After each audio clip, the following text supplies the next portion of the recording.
12.7 पर में है, किसी वृत्त की जीवाएं केंद्र से बराबर दूरी पर हो, अर्थात ये दूरी हमसे बराबर दी हुई, जीवाओं की केंद्र से दूरी OP बराबर OQ दिया है, OP बराबर OQ।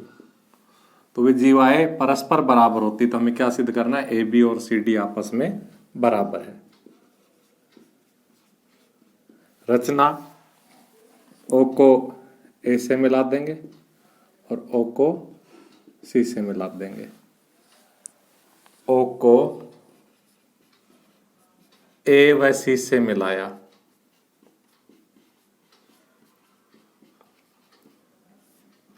अब देखो हम इसमें ना ये दो त्रिभुज बन गए, OAP और OCQ, इन दोनों को सर्वांग सम कर लेंगे। तो उसके लिए एक एक भुजा तो हमसे बराबर दे ही रखी है, और एक एक इसलिए बराबर हो गई कि त्रिज्या है, और एक एक कोण 90 डिग्री का है, अतः 90 डिग्री का कोण, 90 डिग्री के सामने कर्ण, और एक एक भुजा RHS के नियम से सर्वांग सम हो जाएंगे। जैसे ही सर्वांग सम होंगे तो हम कहेंगे फिर AP बराबर CQ होना चाहिए। AP का दुगुना AB हो जाएगा और CQ का दुगुना CD हो जाएगा, हमारी प्रमेय सिद्ध हो जाएगी। बहुत आसान प्रमेय है। तो क्या लिखेंगे, त्रिभुज OAP व त्रिभुज OCQ में कोण OPA बराबर कोण OQC बराबर 90 डिग्री। OPA का मतलब ये कोण, OQC का मतलब ये कोण, और ये दोनों 90 डिग्री क्यों है, क्योंकि केंद्र से जीवाओं की दूरी हमेशा लंबवत होती है। चूंकि जीवा केंद्र से जीवाओं की दूरी लंबवत होती है, सीधा लिख देते हैं, दूरी लंबवत होती है। नंबर 2, कर्ण OA बराबर कर्ण OB OC, कर्ण OA बराबर कर्ण OC, एक ही वृत्त की त्रिज्या।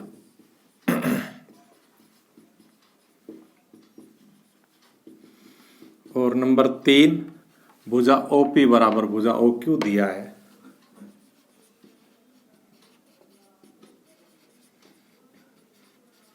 इस प्रकार से हमारे दोनों त्रिभुजों में RHS का नियम बन गया, तो लिखेंगे इसलिए RHS नियम से त्रिभुज OAP सर्वांग सम है त्रिभुज, देखो हमने P बराबर Q सिद्ध किया, P अंत में है तो Q अंत में आएगा। OA बराबर OC सिद्ध किया, OA 12 है तो OC 12 होगा। OP बराबर OQ, OP 13 है तो OQ भी 13 है। अगर ये त्रिभुज सर्वांग सम है तो इनकी संगत भुजाएं AP और CQ, क्योंकि AP भी 2 3 है और CQ भी 2 3 बराबर हो जाएगी, यानी कि AP बराबर CQ। अब इनको 2 से गुणा कर देंगे तो 2AP की जगह क्या लिख लेंगे, AB, तो दोनों को 2 से गुणा कर रहे हैं, लिखेंगे इंप्लाइज 2AP बराबर 2CQ। 2AP का मतलब AP का दुगुना AB, AP का दुगुना AB, 2CQ का मतलब CQ का दुगुना अर्थात CD, और यही हमें सिद्ध करना था कि जीवाएं समान है। देखो ये जो 12.1 प्रश्नावली है उससे जस्ट पहले एग्जाम्पल है, वो हमने एग्जाम्पल 1 लिया है 12.1 से जस्ट पहले वाला, और इसमें पेज नंबर हम इसलिए नहीं डालते कि अलग अलग बुक में अलग अलग है। ये वृत्त है, इसका केंद्र O है, त्रिज्या 5 सेंटीमीटर, यानी कि ये 5 सेंटीमीटर है, तो फिर ये भी त्रिज्या, ये भी 5 है, और आपकी AB 8 सेंटीमीटर, ये पूरी 8 सेंटीमीटर है, और ये पूरी कितनी है, CD 6 सेंटीमीटर। तो हमें PQ ज्ञात करनी है। तो देखो एक बार तो इसमें फॉर्मूला लगाएंगे, 3 सेंटीमीटर कैलकुलेट कर लेंगे, क्योंकि पूरी 6 है तो आधी 3 हो जाएगी, ये पूरी 8 है तो आधी कितनी हो जाएगी, 4, पूरी 8 है तो आधी 4 हो जाएगी। इस तरह यहाँ भी पाइथागोरस प्रमेय लगा के OP कैलकुलेट कर लेंगे, यहाँ भी पाइथागोरस प्रमेय लगा के OQ कैलकुलेट कर देंगे, दोनों को जोड़ देंगे तो PQ आ जाएगी, जो कि हमसे पूछी गई है। तो शुरू करते हैं सॉल्यूशन। लिखेंगे AB बराबर 8 सेंटीमीटर, इसलिए AP बराबर 8/2 यानी कि आधी हो जाएगी, और अब इसी में पाइथागोरस प्रमेय लगा देते, समकोण त्रिभुज OAP में, इसलिए समकोण त्रिभुज ओ ए पी में हमें क्या करना है, ओ पी का स्क्वायर प्लस ए पी का स्क्वायर बराबर ओ ए का स्क्वायर, क्योंकि 90 डिग्री के सामने कर्ण होता है।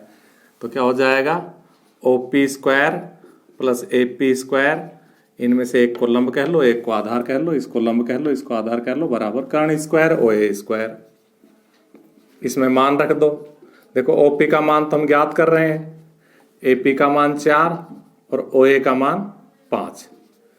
इस प्रकार से हमारे पास ओ पी स्क्वायर बराबर हो जाएगा, ये 25 में से 16 उधर जाके घट जाएगा, क्योंकि 4 का स्क्वायर 16 होता है।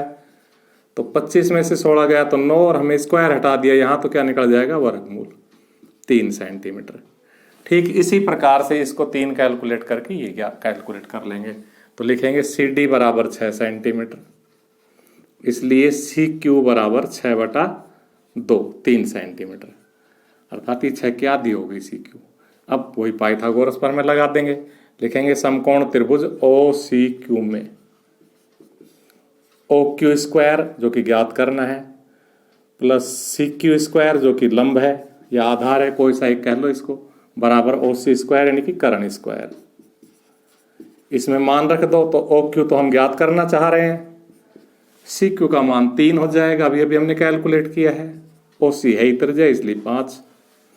तो क्या आ जाएगा हमारे पास, ओ क्यू स्क्वायर बराबर 25 में से 9, 3 3 9 उधर जाके घट जाएगा, तो हमारे पास ओ क्यू आ जाएगा 16 का वर्गमूल, क्योंकि 25 में से 9 गया तो 16, स्क्वायर हटाएंगे तो वर्गमूल, 16 का वर्गमूल 4।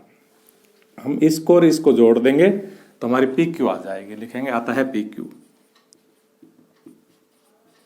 तो हमारे एक भुजा तो कितनी आई है, 3, और दूसरी कितनी आई है, 4, इसलिए 7 सेंटीमीटर पी क्यू की लंबाई आ जाएगी।